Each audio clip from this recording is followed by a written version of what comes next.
Welcome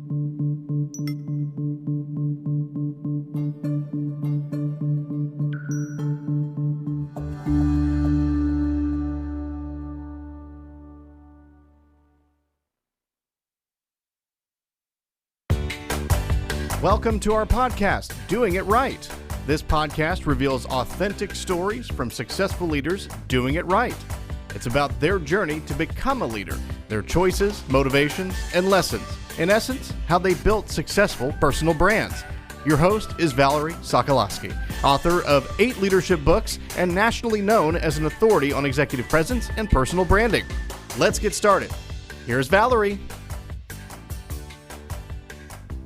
Well, hello again, and welcome to the show today. You know, it's always interesting to have someone that is so brilliant that it stretches my mind.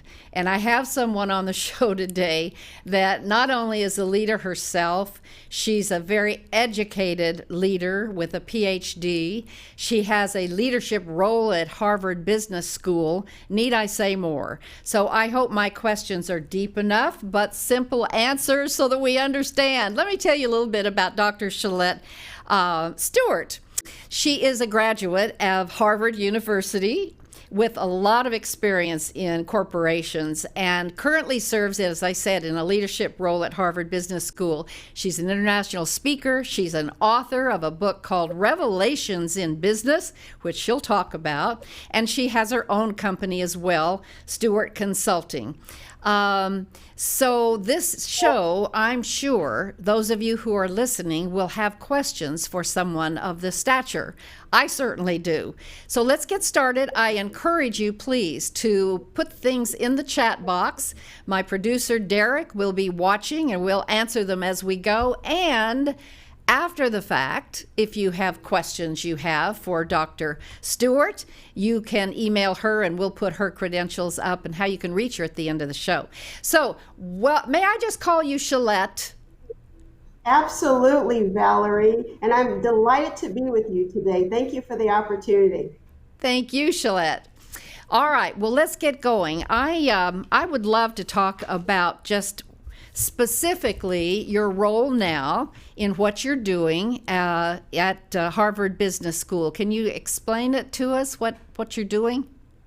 Sure. So I have the pleasure of serving in a role where I'm responsible for managing our partnerships with Fortune 100 companies for the Southeast area of the United States. And so typically I will partner with CEOs and chief HR officers to understand their succession planning initiatives and their leadership development goals, and then design leadership development solutions that will address their needs. These solutions may be on-demand learning, maybe micro-learning, maybe executive education classes at the main campus in Boston, or it may be virtual leadership platforms. I've had the pleasure of teaching MBAs and seasoned executives in a classroom environment as well as on a virtual leadership platform and virtual learning platform. And they both are very effective. So it's really providing leadership development solutions in a myriad of ways for Fortune 100 companies. Okay, that makes sense. Now, what about organizations that have their own universities, where they have their own leadership programs that they determine are what's important for their business? How does that align with theirs? Good question. So because most of our clients, Valerie, are global organizations, global corporations, many of them do have their own corporate universities. So Chick-fil-A, the Coca-Cola company, American Express, AT&T. And so our position is always that we never try to inform or tell them how to conduct their business, but we do add value in unique ways. And I would say there are 4 primary ways. The first is thought leadership. And so we're privileged to have rich research coming from all of the Harvard schools, and that's just a part of the Harvard University legacy. So it's thought leadership, it's leadership development solutions across a myriad of different platforms. The third one I would say are best practices. Because we work with so many companies across the world within a number of different industry sectors, we can share best practices with our clients, whether they be within their industries or outside of the industry. And then lastly, just an objective point of view and perspective.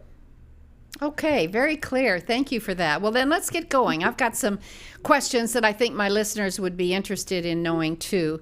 I know from your bio and speaking with you prior that you have a lot of expertise in strategic planning.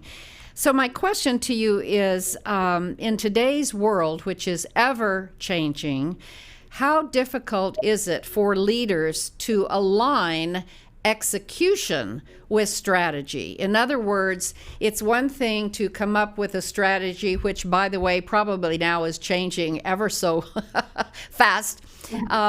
But so there's a strategic plan, there's our direction, and then there's executing on that. There's a disconnect, I find in my own work sometimes, with developing the strategy and then making sure that it is executed all throughout the organization.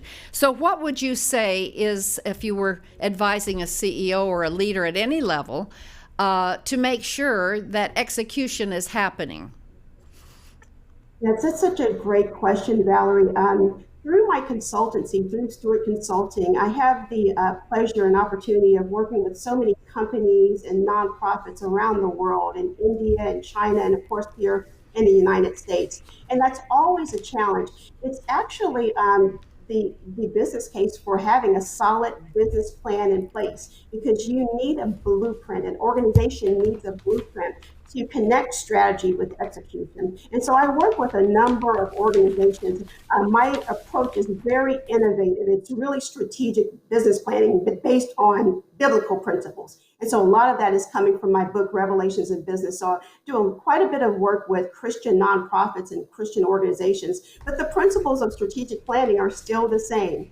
There's a thoughtful process that we must go through, and I do that, with all of my clients, to make sure that strategy is in fact connected with implementation.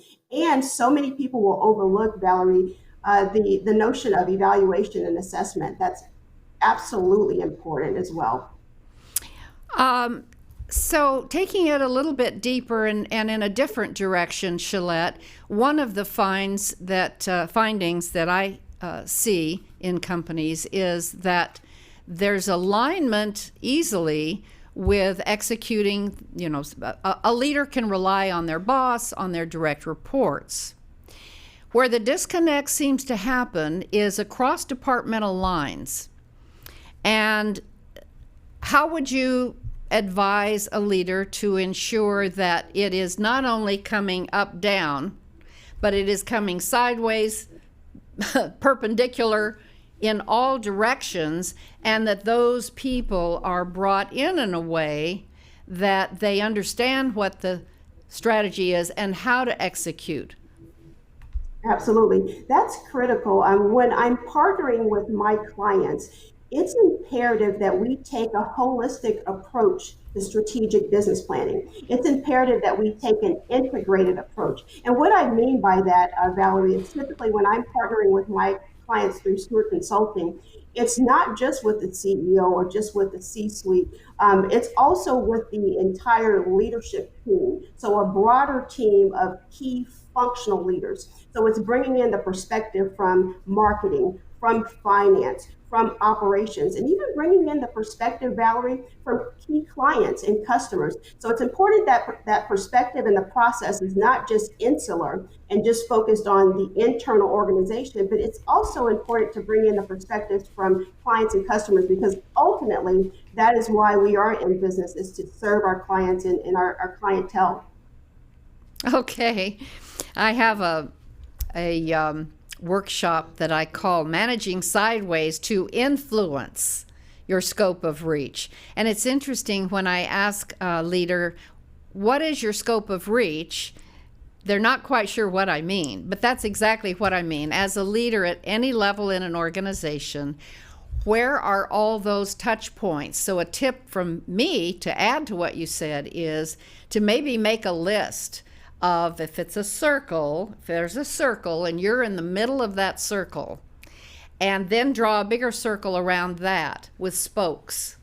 And so where do you touch point in other units, in other areas, in other departments, where in order for you to get your work done, you have to reach across and get help from someone else. You need a report from them to get your information. So do you have any tips on how to do that effectively? In other words, influencing people who don't work with you at all, but you need to reach across and build that relationship that maybe you don't even have.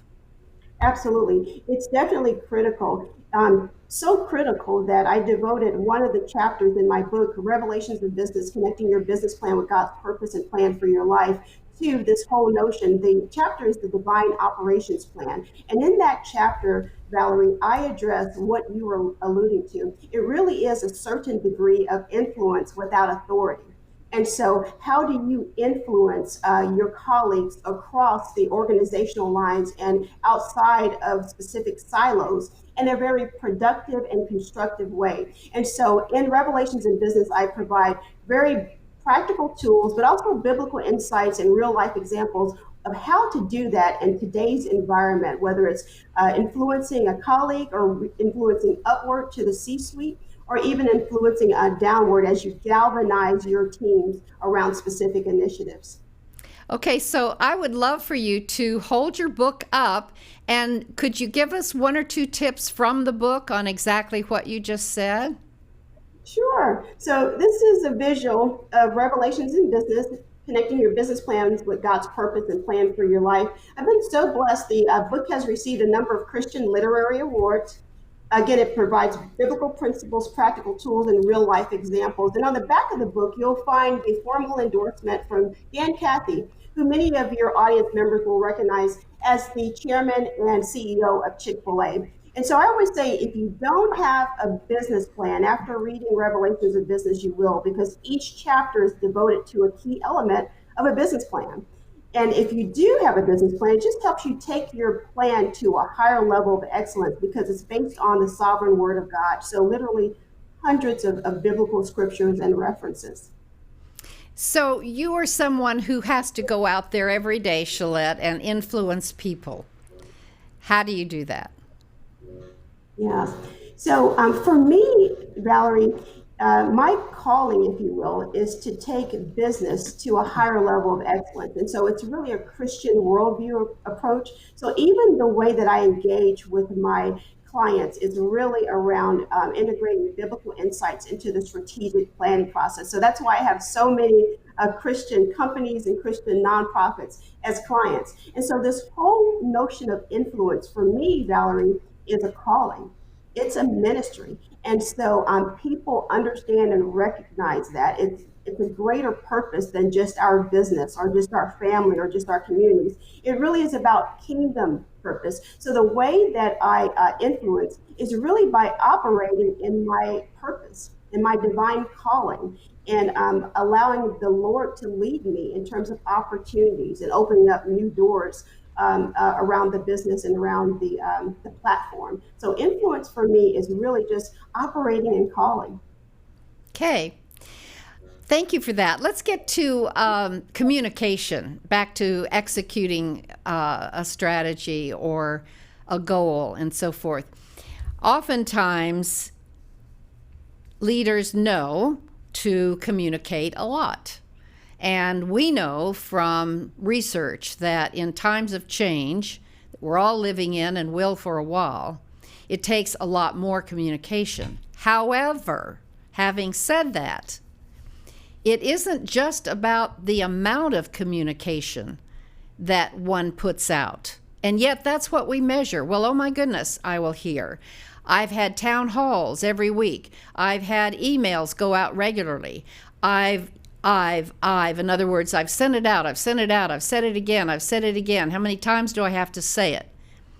And sometimes I'll hear back, I thought that this department or this person got it and no, missed the mark. So what is it about communication today in a chaotic world that we will live in for some time that is important to make sure that people are understanding the direction that each individual person is being held accountable for? Yes. I've actually taught a number of executive education classes, again, to MBAs and seasoned executives. And some of them have been on the topic of communications. And I believe that the principles are still the same. 10 years ago and even today, there's certain basic fundamental principles around effective communications that I believe it's imperative that we adhere to. So, for example, knowing your audience, knowing what's on their mind, knowing what their primary concerns are, whether it's the audience of your marketing team or the audience of your clients or your customers. Knowing what really is of concern to them is one. A second one, I would say, Valerie, is customizing your communications and tailoring them to meet the needs of that particular audience. So if you are speaking to Wall Street, of course, most of your communications will be vetted in and entrenched in quantitative measures and financial measures. But if you're speaking to the advertising team or the marketing team, maybe more qualitative measures, it may be more marketing research. So speaking to your audience in a way that one addresses their primary concern, but two does it in a way that really is targeted to them. It's customized and tailored to them. Thank you. Those are great tips. Those are great tips. Back to your book for a minute. Can you open the table of contents and just tell us what you think are two of the chapters that you enjoyed writing the most and why? Well, Revelations in Business is about 400 pages long, and each chapter is dedicated to a key element of a business plan. So, from your mission and vision to your situation analysis to your goals and objectives, your strategies and tactics, your marketing plan, management organization plan, your operations plan, financial plan, implementation plan, and also exit strategy and evaluation plan. So those are the key elements of a comprehensive business plan. I will share I enjoyed writing the book. It took 8 years of research and study and compiling all the information in Revelations in Business to provide not just the practical insights from Harvard of how to, say, write a clear, concise mission and vision statement, but also the biblical insights. For instance, the book of Habakkuk says to write the vision and make it plain so that all who hear it can run with it. So it took time, but I enjoyed every aspect. A couple of chapters that stand out for me really have to do with mission and vision. I'm very passionate, as you know, Valerie, about purpose-driven leadership. When I graduated from Harvard with my master's, I did my capstone project on authentic Christian leaders. And so I had the pleasure of co-authoring a Harvard Business School case that featured Marvin Ellison, who was then at the time the CEO of JCPenney. He's now CEO of Lowe's. And also just the entire notion of authentic leadership is very important to me. And so the idea of having a mission and vision, not just for a company, but for an individual, I find to be an imperative. You have to understand your purpose and your mission, your vision as a leader before you can positively impact an organization. So that's one chapter in particular that is always a joy to share with my audiences as I travel around the world. I'm smiling because I know as an author how much time and really deep energy it takes. That's probably why most authors, many of them have ghostwriters, and I didn't, and you didn't, and so it takes a lot of time. In terms of what you talked about, purpose, it's not easy, even as a person of faith, to really understand your purpose. I know that from a lot of people who call and say, well, I think my purpose is, but I'm not sure. Can you give us a couple of concrete tips to help anyone really nail what their purpose is? And what is a purpose anyway? Yes. So, good question. And it's one that resonates with audiences all over the world, is this whole notion of purpose. I was in China a few years ago ministering to business leaders there. And so it resonates in Asia just as it does in the United States or in Europe or in India. And so for me, a purpose is really what God has created me to do. And so you look at in Jeremiah, where we all have a purpose, Jeremiah 29:11. And so one of the best ways to identify your purpose, I always encourage the audiences, and I would encourage our viewers and listeners today, is to begin from within. And what I mean by that is to be prayerful. So pray, meditate, contemplate about your purpose. We serve a loving God. He's not going to give us a purpose, but not tell us what it is. But it's up to us to be proactive and intentional in praying about it, asking for our purpose to be revealed. So I think that's a major challenge, that first step. And then once you begin the process of praying, I think the next step, Valerie, is simply paying attention to some of the clues to our purpose. All of the clues, and many of them are within us. So I would encourage the audience today to think about your natural gifts and skill sets and talents and abilities and those hobbies that you enjoy doing. What is it that you're always getting complimented on that for you is very, very easy, not arduous at all? Those are clues. And I believe that those clues, Valerie, are oftentimes directly linked to our purpose as individuals. Those are great tips. You know, it's interesting sometimes to ask someone, well, what are your greatest strengths? And they'll list, things that are pretty obvious. But sometimes those strengths are things that they don't even realize they have because they come so naturally. For example, I will say, let me think of an example, and you be thinking of one too, please, where I was working with a young emerging leader, and he had a gift of clear, concise communication. He was just a great communicator. And he told me all kinds of strengths he had, but he never mentioned that. In other words, he had the gift of gab. We all know people that just seem to have that. And when I pointed it out and said, when we talk, whether it's in person or by phone or Zoom, you are so good at communicating. And he stopped and he said, really? And I said, yes. And he said, well, what makes you say that? In other words, it was a gift. And that's the point, isn't it? It was so a part of his DNA that he didn't realize that. So I love what you said about pay attention to what people say. And when I told him that, he just lit up, and it was as if I'd given him a wrapped package or something. Any thoughts from you on that? Yes, I agree wholeheartedly, Valerie. Oftentimes, our purpose really is connected to our areas of gifting. And you're absolutely right. Oftentimes, we're not even aware of it because they come so natural to us. And so that's why I encourage leaders and I encourage individuals in general to really take some time and be thoughtful, be prayerful, list what you get complimented on, list what it is that you do quite easily that for others is quite difficult.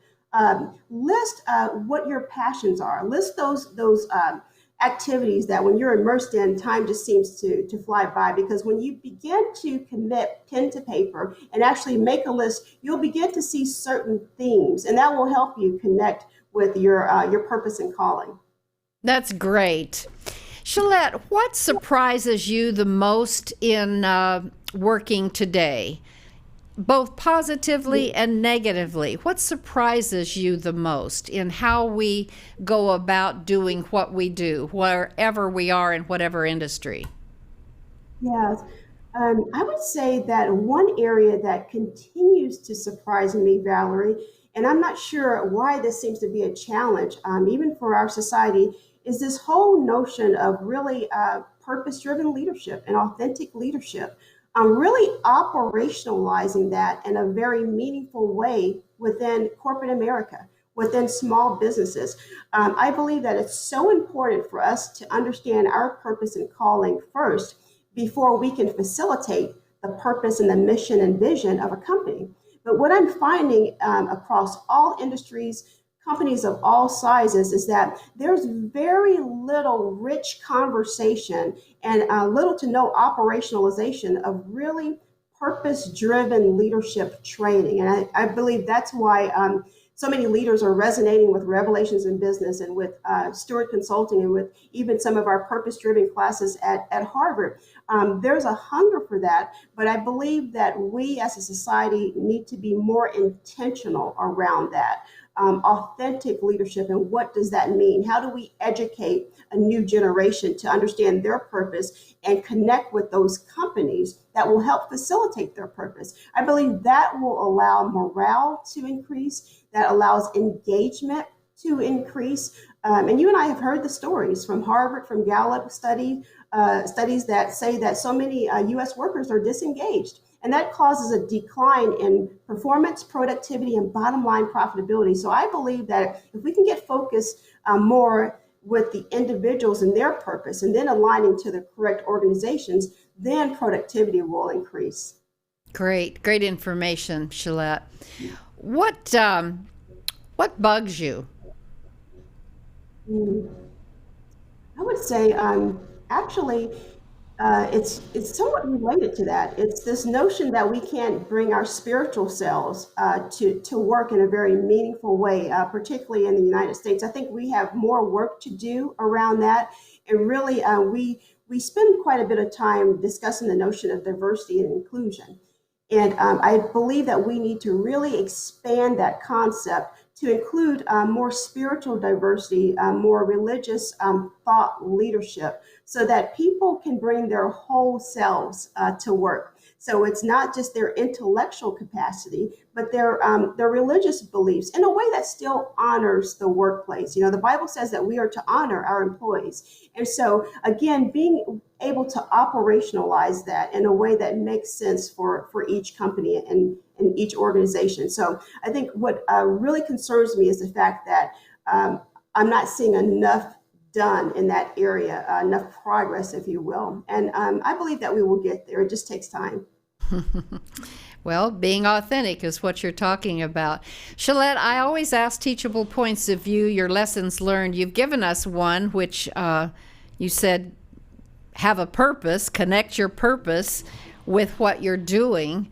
The other one you mentioned is focus on legacy building. You want to talk about that for just a moment?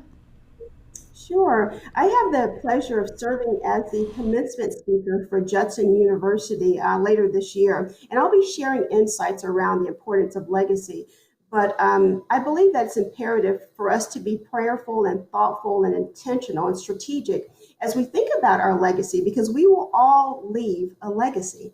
And so it's important that we leave a legacy of blessings and not curses. But in order to do that, we really need to begin the process of controlling and designing and creating the narrative around our legacies. And so understanding what I call the proverbial dash. I talk about it in Revelations of Business. You know, we have a tombstone and there's the date of birth, and then there's a dash, and then the date of death.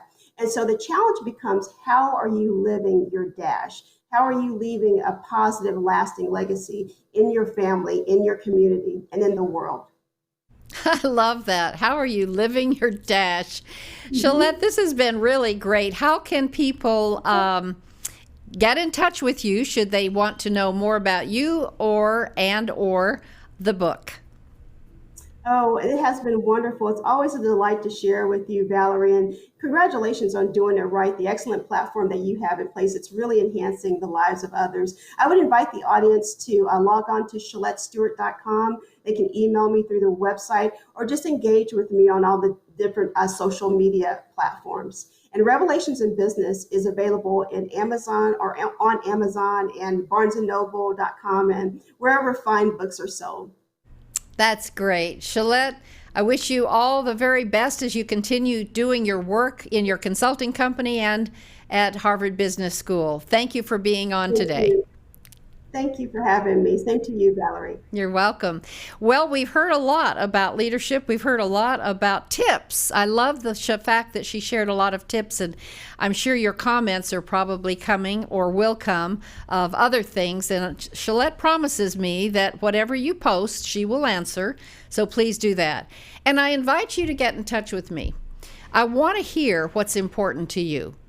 Please send me an email, Valerie@ValerieandCompany.com, Valerie@ValerieandCompany.com, or pick up the phone and call me. I'm going to give you my phone number. How's that? 214-502-3334.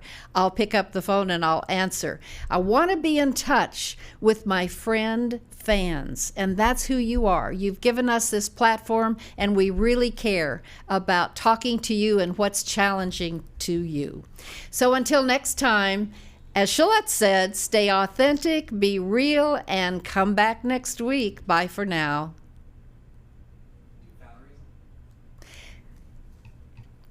All right, so here's my Valerieism for today. When in doubt, don't.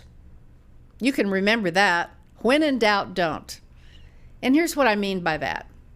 Have you ever had times when, especially when things are moving so fast in our world, decisions are having to be made quickly, and yet you're kind of fuzzy about, should I do this? Should I make this decision? Should I go there? Should I explore this direction? Those times when you're really not clear, which are most of the times, right? I will just say, in those times, if you're in doubt, meaning you keep wavering, not just quick doubt, but I just don't know. Well, maybe I should. Well, maybe I shouldn't. Well, I'm going to talk to somebody. Well, I'm going to get advice. Well, who can I call?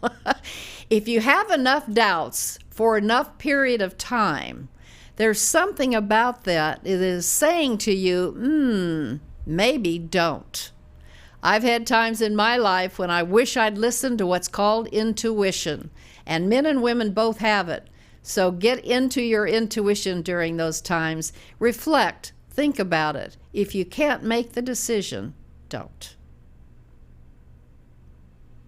Thanks for listening. To receive Valerie's voice, free monthly leadership tips, and to learn more about her leadership programs and coaching, visit her website, ValerieandCompany.com. Next week, we'll be here again to inspire, engage, and equip you with teachable points of view from successful leaders who have been doing it right. Until then, lead authentically.